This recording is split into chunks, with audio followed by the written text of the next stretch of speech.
Huwag kang bibili ng kondo hanggat hindi mo ito naintindihan. Marami po kasing condo buyers ang later on nagdi-decide na ipasalo ang kanilang units o kaya ay mag-stop payment resulting to forfeiture of payments. Ngayon, meron po tayong nakikitang two main reasons kung bakit ito nangyayari. Number one is yung financial difficulties. Kaya napaka-importante po na during na binebentahan kayo ng isang ahente ay intindihin nyo pong mabuti kung magkano nga ba ang babayaran nyo habang binibili nyo yung kondo. Magkano nga ba ang down payment at magkano nga ba ang monthly amortization. At i-check nyo rin kung meron kayong enough na disposable income para sa inyong condo investment. Number 2 reason is not knowing your purpose or reason kung bakit ka bumibili ng isang condo. Meron po kasing tatlong reason or purpose kung bakit bumibili ang isang tao ng kondo. Number 1 is for personal or family use. Kapag ito po kasi yung rason ninyo kung bakit kayo bibili ng kondo,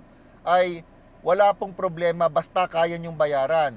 Number 2 reason is for potential value appreciation. Ngayon, kapag ganito po ang reason ninyo, I suggest na bumili po kayo during the pre-selling stage para mas malaki pa po ang potential value appreciation ng inyong property. Paalala lang po, hindi po madaling mag-flip o magbenta ng mga condo units. Marami po kayong kalaban sa market tulad na lamang po ng mga condo investors na bumili din in the past ng kanilang condo units.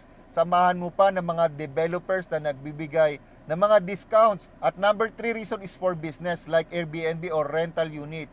Like any other business, ang ganito pong klaseng negosyo ay kailangan po ng business plan. Kailangan po natin magplano. Kailangan po natin ng financial projection, kailangan po natin ng marketing plan, at kailangan po natin ng experience. So, hindi po madali ang pumasok sa isang Airbnb or rental business. Kaya ang maipapayo ko po sa inyo kung gusto nyo talaga mag-invest sa isang condo unit, una, i-check muna ang inyong financial capacity mabuti.